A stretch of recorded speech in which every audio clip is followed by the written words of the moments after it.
Hello everyone. Today the topic is electric field. आपने इससे पहले कूलम लॉ में बहुत अच्छे से अंडरस्टैंड कर लिया है that the charges that will apply a force and force either attractive or repulsive in nature. अब आज हम बात करेंगे इलेक्ट्रिक फील्ड की। तो फील्ड को अंडरस्टैंड करने के लिए लेट अस सपोज मैं यहां पे स्टैंड पोजीशन पे हूं। अगर मैं यहां से अगर एक राउंड लगा देता हूं, जहां जहां तक मेरा हाथ पहुंच रहा है वहां तक ये मेरी एक फील्ड हो गई। अब इस फील्ड में जो भी ऑब्जेक्ट आएगा, लेट अस सपोज ये मार्कर है, तो मैं इसको क्या कर सकता हूं, आइदर अट्रैक्ट और रिपेल। सिमिलरली चार्जेस की भी एक फील्ड है, उसके अराउंड जहां तक वो किसी दूसरे चार्ज को आइदर अट्रैक्ट और रिपेल कर सकता है। तो अब इसको अंडरस्टैंड करने के लिए मैं आपके सामने एक एग्जांपल बताता हूं।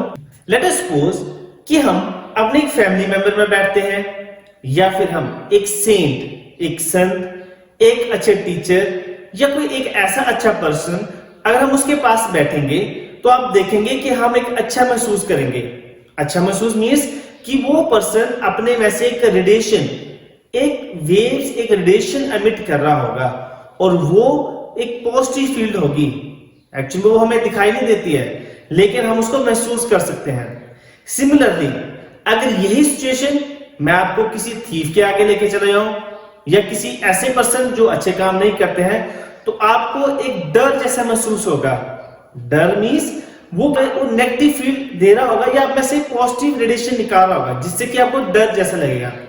यही सिमिलर सिचुएशन जो है चार्जेस के बीच में होती है। तो सबसे पहले हम देखते हैं कि चार्जेस किस तरह की फील्ड प्रोड्यूस करते हैं। तो फर्स्ट ऑफ ऑल है that is the positive charge. Let us suppose हमारे पास है पॉजिटिव चार्ज। अब मैंने बता दिया जैसे सेंट या अच्छा टीचर या अच्छा पर्सन होगा, वो क्या करेगा, अपने में से रेडिएशंस, उसमें से पॉजिटिव रेज निकलेंगी। तो वो पॉजिटिव रेज, वैसे ही हमारे पास पॉजिटिव चार्ज होता है, उसके बीच में भी रेज निकलेंगी पॉजिटिव, और उन पॉजिटिव रेज की जो डायरेक्शन होगी वो होगी रेडियली आउटवर्ड। वर्ड क्या है, रेडियली आउटवर्ड। तो आउटवर्ड के लिए मैं एक डायरेक्शंस यहां कर रहा हूं, ये आउटवर्ड की डायरेक्शंस है। This is the radially outward. और यही सिमिलर कंडीशन अगर हम नेगेटिव चार्ज के साथ देखें, तो let us suppose we have negative charge, this is the minus Q charge, उसकी फील्ड भी इस तरह से होगी, लेकिन वो डायरेक्शन किस तरफ होगी, दैट इज टुवर्ड्स उसके। so this is the direction for negative charge and this is direction for positive charge। ये रेडियली आउटवर्ड है और ये क्या होगी, दिस इज रेडियली इनवर्ड। अब लेट अस सपोज कि हम एक पॉजिटिव टेस्ट चार्ज लेते हैं। पॉजिटिव टेस्ट चार्ज क्यों, क्योंकि हम कैलकुलेशन के लिए हमेशा ही 1 से शुरू करते हैं। तो कैलकुलेशन के लिए लेट अस सपोज कि मेरे पास एक plus Q, this is the test charge. Test charge means जिस पे हम फोर्स निकाल सकते हैं। तो ये अगर टेस्ट चार्ज अगर मैं इस डायरेक्शन में रखूंगा और ये late us suppose is positive, तो जैसे ही पॉजिटिव होगा तो ये इसको क्या करेगा, रिपेल। तो अब इस चार्ज को चाहे मैं यहां पे रखूं, चाहे यहां पे रखूं, चाहे यहां पे, चाहे किसी भी पॉइंट पे रखूंगा, तो ये क्या करेगा, इसके ऊपर एक फोर्स लगाएगा। और फोर्स कौन सी, that is a Coulomb force and that is the outward. Similarly अगर मैं यहां पे एक पॉजिटिव चार्ज रखता हूं, दैट इज टेस्ट चार्ज, तो ये नेगेटिव चार्ज है, ये क्या करेगा, इसको अपनी तरफ अट्रैक्ट करेगा। सो ये तो आ गया हमें अंडरस्टैंड। तो यहां से तो हम अंडरस्टैंड कर चुके हैं कि हमारे पास चार्जेस हैं, चार्जेस की फील्ड होगी, और फील्ड कहां तक होगी, जहां तक वो अदर चार्जेस के ऊपर फोर्स अप्लाई करेगा, आइदर अट्रैक्टिव फोर्स और रिपल्सिव फोर्स। सो यहां से हम डेफिनेशन निकाल सकते हैं इलेक्ट्रिक फील्ड की definition. Electric field is defined as the, it is defined as the क्या है? लेट अस सपोज कि जैसे मैं स्टैंडिंग पोजीशन में था, जहां तक मेरे हाथ पहुंच रहे थे वो मेरी क्या थी? फील्ड। तो वो स्पेस है, स्पेस मतलब 3 डायमेंशन, इस डायरेक्शन में भी, इस डायरेक्शन में भी। So it is defined as the space around the charge. और ये चार्ज कौन सा होगा? यहां मैं बताना भूल गया, इस चार्ज को हम मानेंगे सोर्स चार्ज। और सोर्स चार्ज क्या था? The space around the charge in which force can be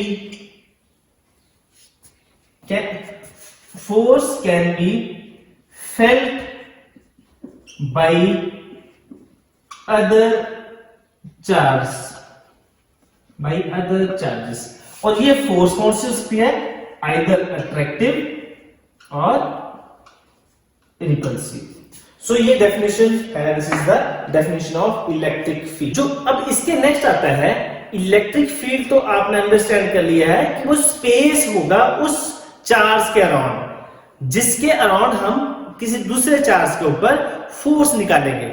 अब हम अंडरस्टैंड करेंगे इलेक्ट्रिक फील्ड इंटेंसिटी, कि कितनी इंटेंसिटी होगी इलेक्ट्रिक फील्ड की।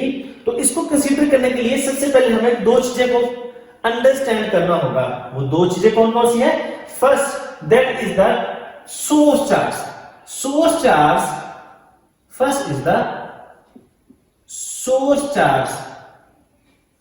अब सोर्स चार्ज जो है वो पॉजिटिव भी हो सकता है और नेगेटिव भी हो सकता है। तो एग्जांपल के लिए मैं यहां पे सोर्स चार्ज ले रहा हूं, दिस इज द प्लस।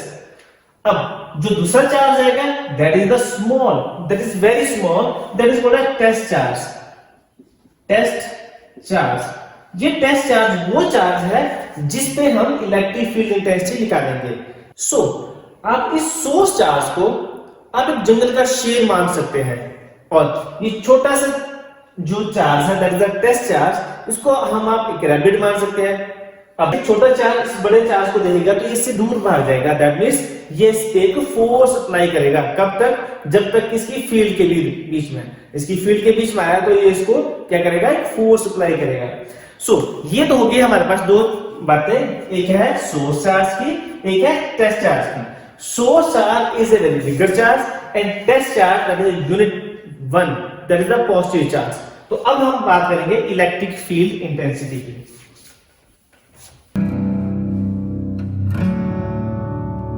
अब हम बात करेंगे इलेक्ट्रिक फील्ड इंटेंसिटी किसकी वजह से होगी? Due to source charge. Let us consider I have a source charge that is the plus Q. आप इसको कैपिटल क्यू के साथ में नोटेशन दे सकते हैं। और जो दूसरा चार्ज है that is a small, very very small as compare to source charge. तो ये क्या करेगा? अगर लेट अस सपोज इस सोर्स चार्ज की फील्ड यहां तक है, let us suppose this is a source charge and it is has electric field. और जो ग्रेविटेशन फील्ड है, अब इसी के बीच में ग्रेविटेशन फील्ड भी थी इससे पहले, ग्रेविटेशन फील्ड की एक कोई वैल्यू है, आपने देखा होगा, जैसे कि मैं यहां दिखा रहा हूं, वो जैसे ही इसके बीच में आएगा तो वो उसको क्या करना शुरू कर देगा? अट्रैक्ट। वैसे ही हमारे पास प्लस क्यू चार्ज है, इसकी जो फील्ड होती है that is up to infinite, infinity तक इसकी वैल्यू होती है। तो लेट अस सपोज हमारे पास क्या है यहाँ पे? Source charge and this is the test charge. This is the source charge and this is the test charge. अगर ये टेस्ट चार्ज इसकी फील्ड में आएगा, लेट अस सपोज इसकी फील्ड यहां तक है, तो ये प्लस क्यू चार्ज इसके ऊपर क्या करेगा? एक फोर्स अप्लाई करेगा। This is the force on this charge. Electric field हमें विजिबल नहीं है, लेकिन इलेक्ट्रिक फील्ड की एक डायरेक्शन होगी। सो इलेक्ट्रिक फील्ड है इसकी, this is the plus Q charge, और प्लस क्यू चार्ज की क्या होती है? This is the radially outward. तो ये चार्ज कहीं भी आप रख सकते हैं, इसको यहां भी रख सकते हैं, इसको यहां भी रख सकते हैं, कहीं भी रखेंगे तो इस पे एक फोर्स अप्लाई होगी।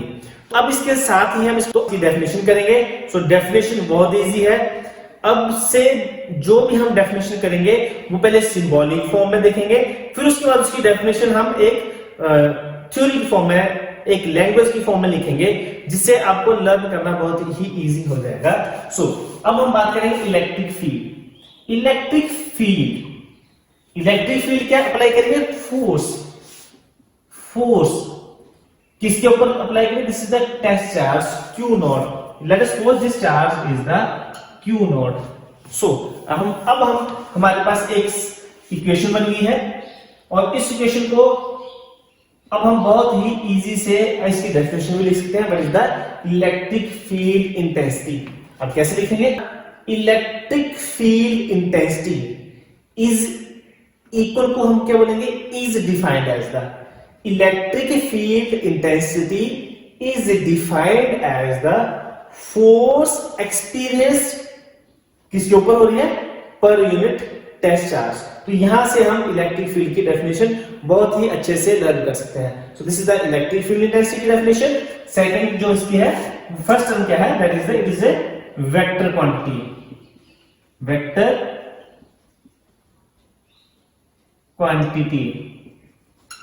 क्वांटिटी क्यों? Because force is a vector quantity और फोर्स किसके साथ डिवाइड है? एक हमारे पास वैल्यू है, तो force is a vector quantity, so electric field is also a vector quantity. या फिर हम ऐसे बता सकते हैं क्योंकि इलेक्ट्रिक फील्ड एक पर्टिकुलर डायरेक्शन बता रही है कि किस डायरेक्शन में जा रही है। सो electric field is a vector quantity. अब इसके जो नेक्स्ट आता है वो कहते हैं SI यूनिट्स। और SI यूनिट्स बहुत ही इजी है। SI यूनिट्स कैसे इजी है? हमारे पास what is the value of E? This is the expression of E is the F upon Q naught. Q naught is a charge. So what is the F? F is a force and force having unit. उसके SI units क्या है? Newton. और नीचे Q not is a charge and charge having unit. So this is the Newton Coulomb inverse. So this is the SI units. अब इसके next आएगा it's dimension formula. Third is dimension formula. तो कई बार 1 marks के question में SB board में आता है कि dimension formula of electric field, तो हम निकाल लेते हैं, इजी है because E is equal to F upon Q naught. Force is a dimension formula, that is the MLT minus 2. ये सभी को पता है। नीचे है चार्ज। अब इसके लिए हम थोड़ी सी एक एग्जांपल देखते हैं। एग्जांपल क्या है? हमें करंट पता है।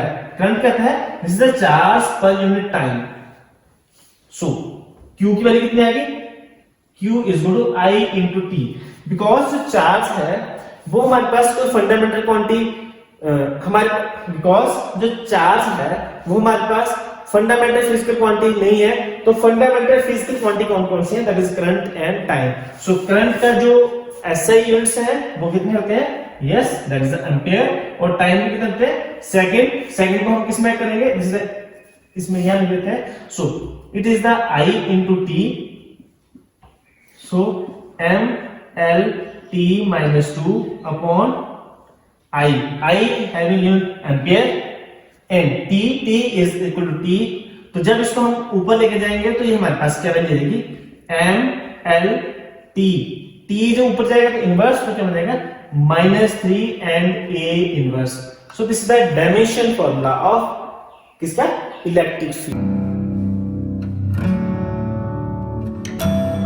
जो इसके नेक्स्ट आर्टिकल है that is the electric field intensity due to a point charge. बिल्कुल पॉइंट चार्ज की वजह से जो इलेक्ट्रिक फील्ड आएगी वो कैसे आएगी? तो हमारे पास दो केसेस है। या तो हमारा जो सोर्स चार्ज है वो ओरिजिन पे होगा। तो first case is the when source charge is at origin. अब सोर्स चार्ज ओरिजिन कैसे है? इसके लिए हम एक डायग्राम बनाते हैं। लेट अस सपोज मेरे पास 2 डायमेंशन फ्रेम है या 3 dimension. This is the x axis, this is the y axis and this is the z axis. हमारे पास जो सोर्स चार्ज है that is the plus Q charge. Let us suppose plus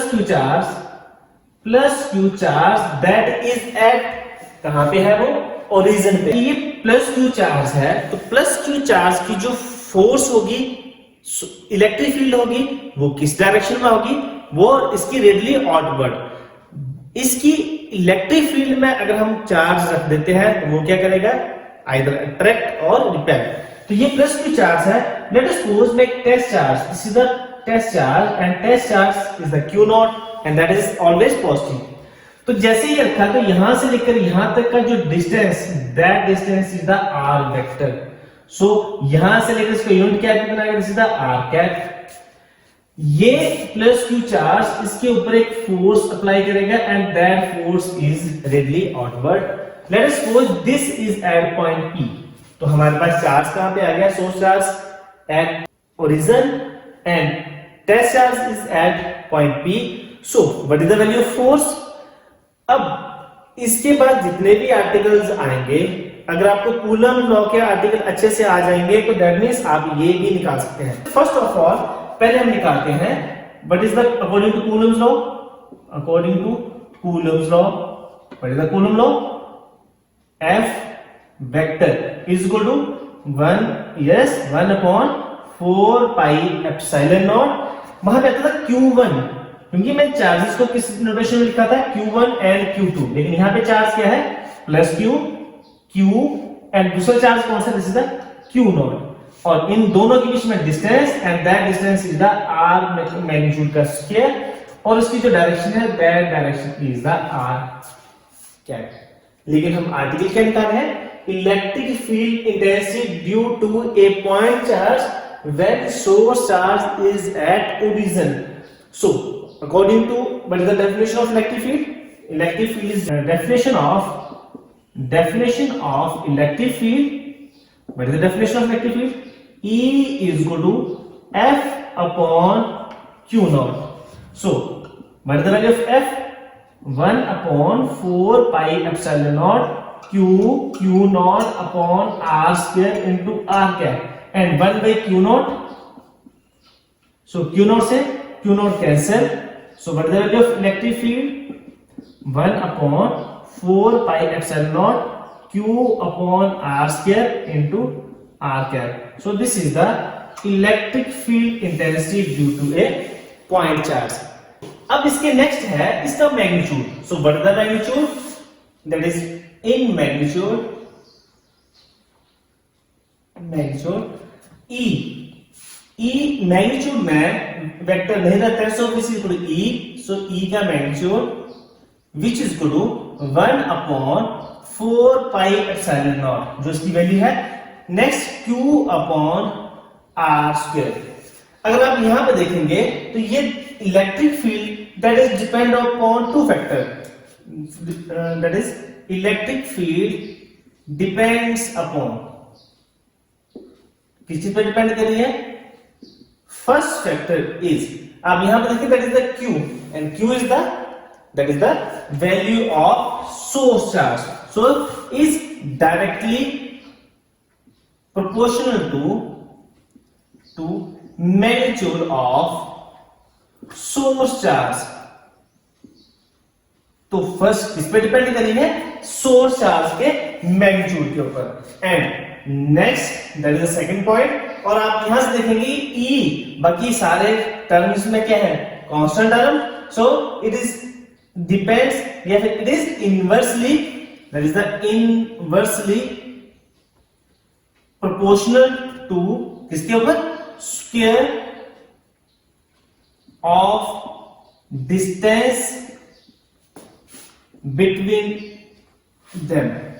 दोनों के बीच में जितना डिस्टेंस है उसके इनवर्सली प्रोपोर्शन पे डिपेंड करती है। जैसा कि हमने कूलम लॉ में देखा था कि हम जितना किसी बैलून के पास आते जा रहे थे उतनी ही ज्यादा वो हमें स्ट्रांगली अट्रैक्ट कर रहा था, और जैसे जैसे चलते जाएंगे दूर उतनी ही उसकी वैल्यू कम होती जाएगी। अब दैट मीन्स इलेक्ट्रिक फील्ड की वैल्यू डिक्रीज होती जाएगी। कैसे, जैसे जैसे R इंक्रीज होता जाएगा और E becomes zero. E zero कब हो जाएगी, when R is equal to infinite, when R becomes infinite। हम इसको इस क्वेश्चन में वैल्यू पुट करके देख सकते हैं where E and E की वैल्यू कितनी है, this is the 1/4 pi epsilon naught. अगर हम इसको कांस्टेंट मान लेते हैं so this is inverse proportional to R square, this is the infinite, what is the R, R is the infinite. Square and 1 by infinite that is equal to 0. So electric field कहां पे 0 होगी? At r is equal to infinite. That means charge जो है, जैसे कि हमारे पास gravitation field है, gravitation field जितनी ग्रेविटेशन फील्ड है उसके अंदर कोई ऑब्जेक्ट आएगा तो अर्थ उसको क्या करेगी? अट्रैक्ट। लेकिन जो चार्ज है वो अपनी इलेक्ट्रिक फील्ड कहां तक लगा सकता है? Eight infinite distance. सो अब हम इसको अंडरस्टैंड करते हैं with the help of graph. Let us suppose we have draw a graph between electric field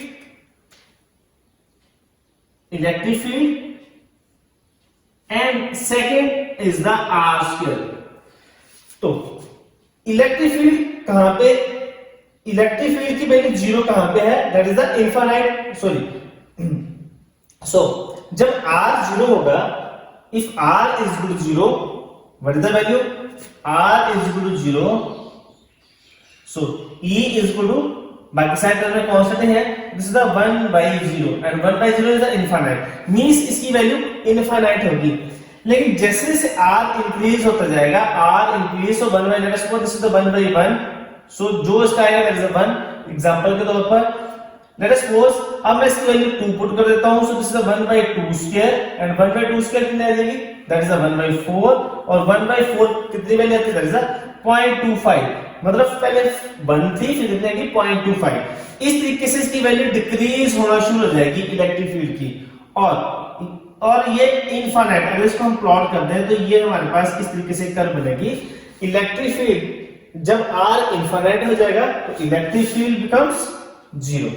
सो ये ग्राफ आ गया। लेकिन कई बार हमारे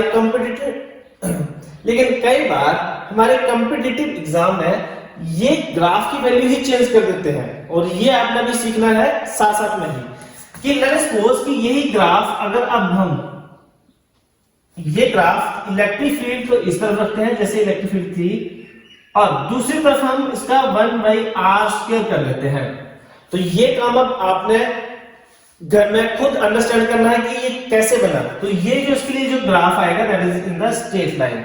सो this is the electric field due to electric field intensity. So this is the electric field intensity due to a point charge when source charge is at origin। ध्यान में रखना कि source charge origin पे था, तो इसके लिए हमारे पास ये आर्टिकल था।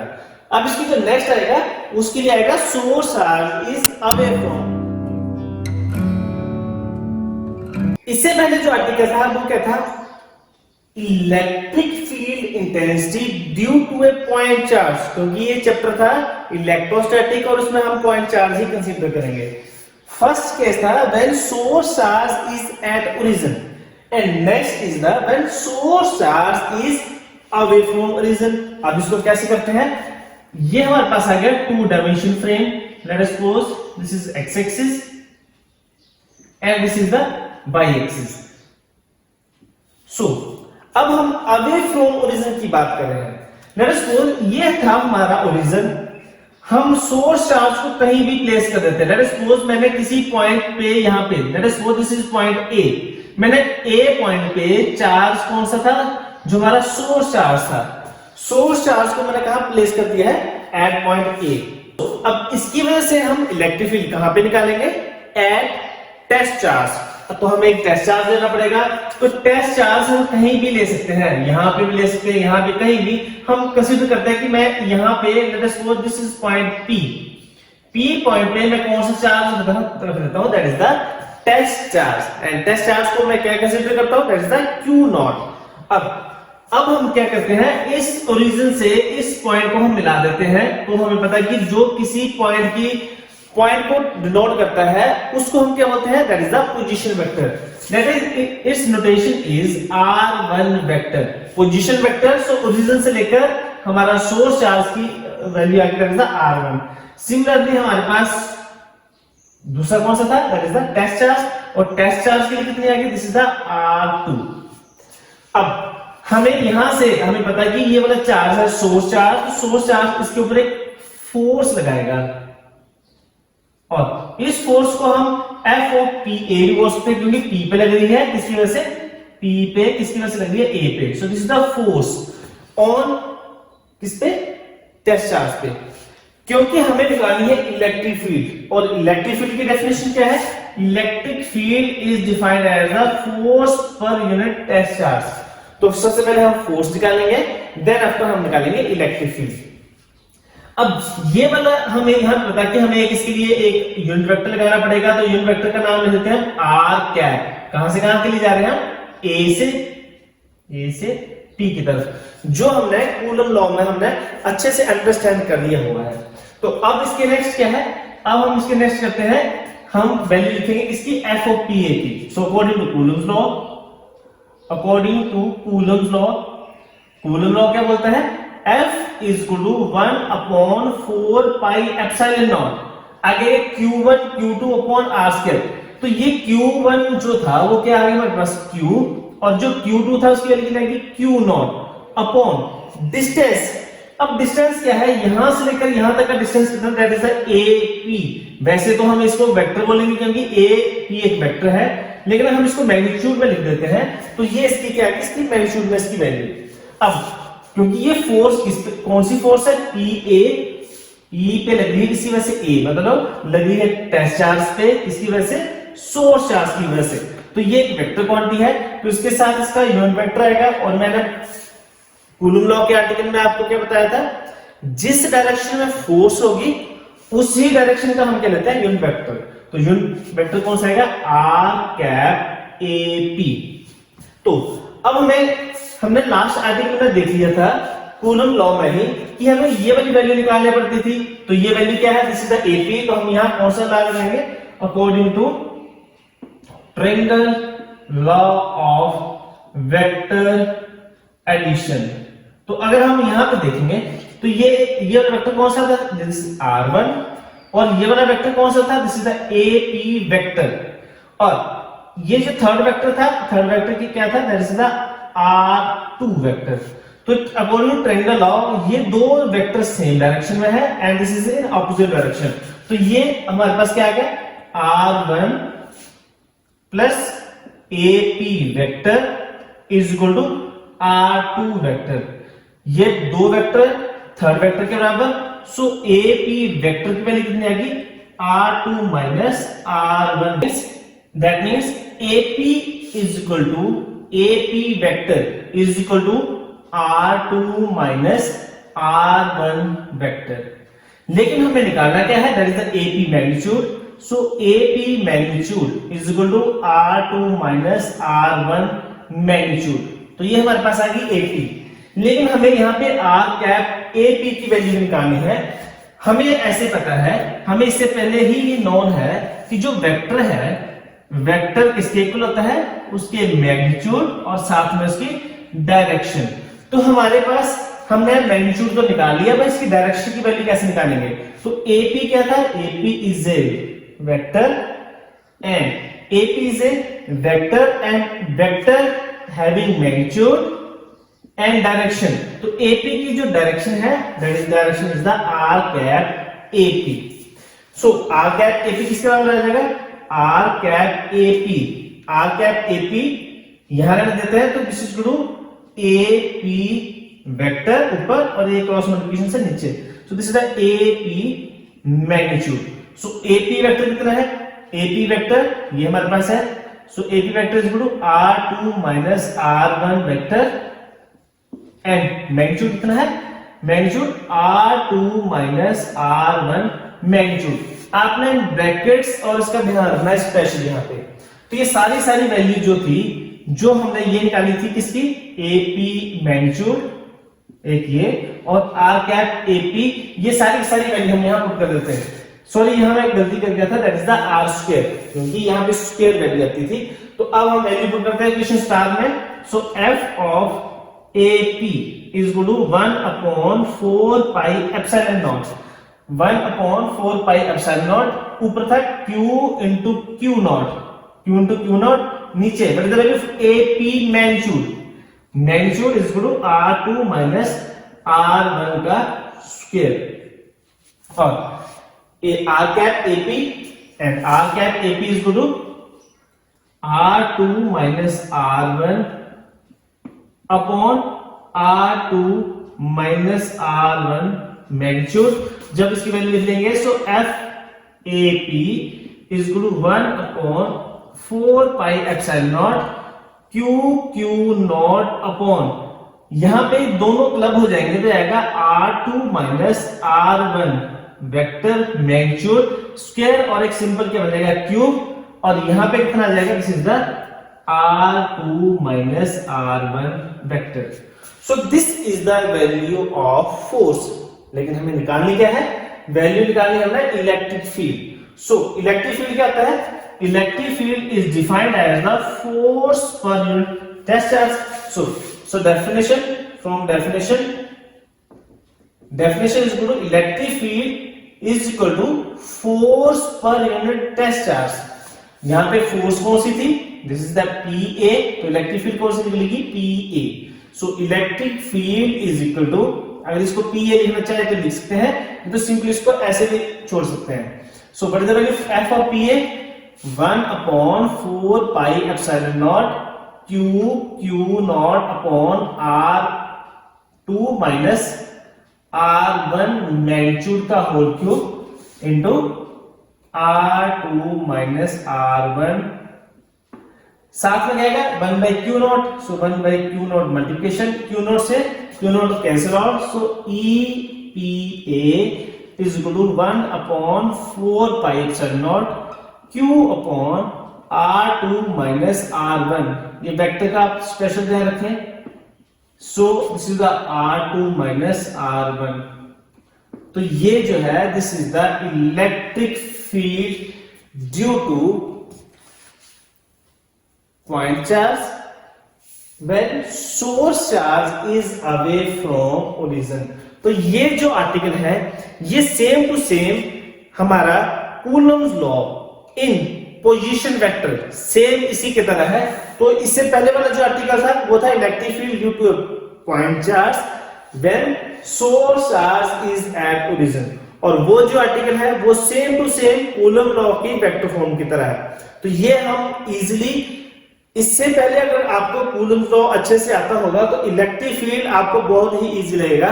सो this is all about the electric field.